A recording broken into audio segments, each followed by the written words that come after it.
It's been over a month since I first completed the Final Fantasy VII Remake, and I cannot stop thinking about it. I cannot remember the last time a game threw so many questions into my head and led me to look up theories just about on a daily basis. The way that the Midgar portion of FF7 was expanded on was absolutely phenomenal, and I can't help but think about the future of the series. One of the biggest questions that I keep on asking myself is, what is the right amount of story content to tell in Part 2? Naturally, this video is going to have heavy spoilers, mainly from the FF7 remake, but also from the original game. I highly recommend that you play them first, as I would hate to spoil anything good for you. In this video, I'm not going to speculate too much on the new additions to the story, future Sephiroths, alternate timelines. There's just so many theories out there and so much that we don't know. Instead, I'm going to talk about what I think would be a good amount of content to present to us in the next game. Before we start, these are my opinions only. At this point, the developers have not given us a clue to how much will be revealed in Part 2, so I could be completely wrong. With that said, I personally think that this would make a lot of sense, and I would love to hear what you think will be covered, so let me know in the comments. Let's get into it. The FF7 journey is huge, and it's crucial that the developers find the right amount of content to deliver in each episode, which when you think about it, will not be an easy task. The recent Ultimania translation has informed us on two very important points regarding the future of the series. The first is that we can expect the main Final Fantasy VII events of the original to unfold. Katase states, "We're not drastically changing the story and making it into something completely different than the original. Even though it's a remake, please assume that the story of FF7 will continue as FF7 always has." This point relieves my biggest concern in that the story will not follow any of the original events. Personally, I'm fine with this new direction so long as the core experience is still there. The second point mentioned is that they're currently trying to work out how much content should be included in the next installment. The more they include, the longer it will take, and I don't know about you, but I don't want to be waiting another 5 years. I also don't want the Final Fantasy VII Remake to be told in 10 parts. So, here's the story content that I think we'll see covered in Final Fantasy Remake Part 2. I believe that this amount of content would be perfect in both moving the story forward at a decent pace and also allowing time to flesh out the events and characters. The original FF7's Disc 1 is huge, and if you take a look at its world map, most of the locations are visited within this disc. Recreating everything here in a single part would be too large of a task and would probably not allow the depth and expansion that I loved so much about the first remake. Concluding the game on a climax is so important, and this is why I think that ending it after Junon would be ideal.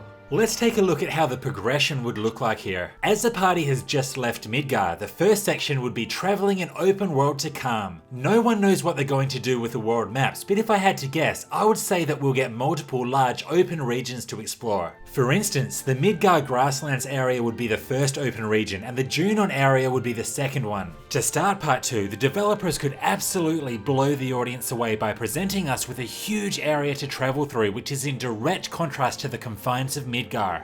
Midgar and Calm aren't too far away from each other, so this short journey would be a great way to re-establish the characters, see what their goals are, and also introduce us to the combat system.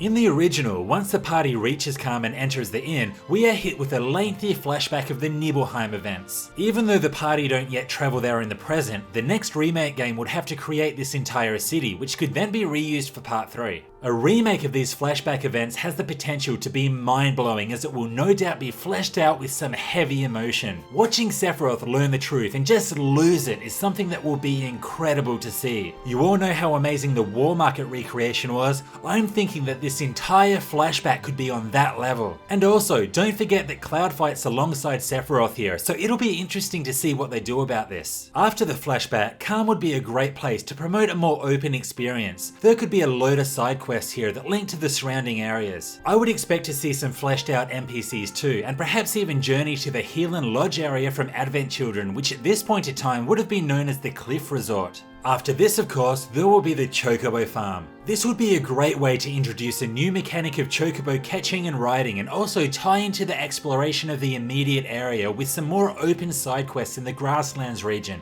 It would also be cool to see some of the Part 1 characters here, such as Chocobo Sam. The next plot point will be the marshes. This could be a massive section revolving around avoiding the Midgar Zolom. I could just imagine the atmosphere and intensity that could be created with this giant beast. I just keep thinking about the whole white snake from Sekiro, which scared the hell out of me. They could easily build the Midgar Golem up to seem invincible, which would then heighten the impact when seeing how easy Sephiroth kills one when they get to the other side.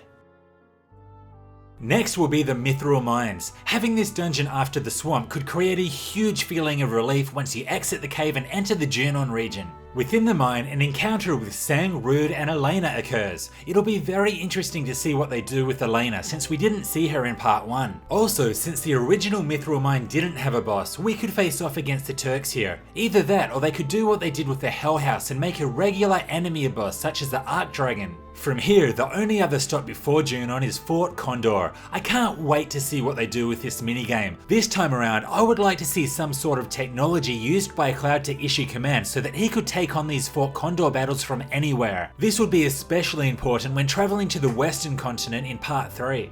Before we reach Junon, there's also the Yuffie events. I predict that they'll be adding Red 13 and Yuffie to the roster. If this were the case, it would be entirely possible that these Yuffie events would occur earlier in the game when they're in the grassland so that we get to use her for more of the game.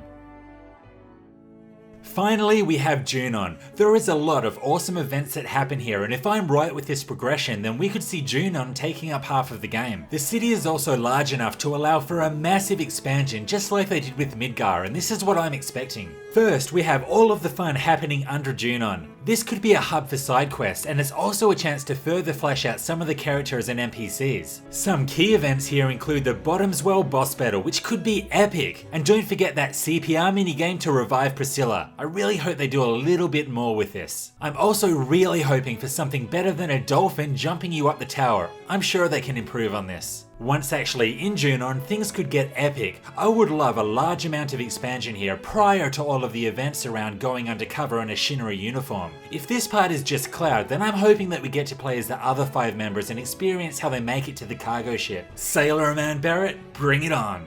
Like I said before, the game needs to end on a climax. To be honest, they could pretty much write anything into the script and make any location feel like an epic conclusion, just like they did with the Advent Children Sephiroth battle at the end of the first remake. Whatever the case, I feel that the cargo ship events with a massive battle against Genova Birth would work well here. Also, starting episode 3 in the entirely new setting of Costa del Sol would be amazing, but that's the story for another day. Due to the amount of content that I just went through and the level of expansion that we've just seen from part 1, I find it hard to imagine anything more could be included into a single game. Anyway, what do you think we'll see in the Final Fantasy VII Remake Part 2? Does playing all the way up to Junon make sense to you? Let me know in the comments. This was Hellfire RPGs, thanks for watching. If you liked this, hit like and sub for more RPG content, or also join me on Twitter and Facebook. See you next time.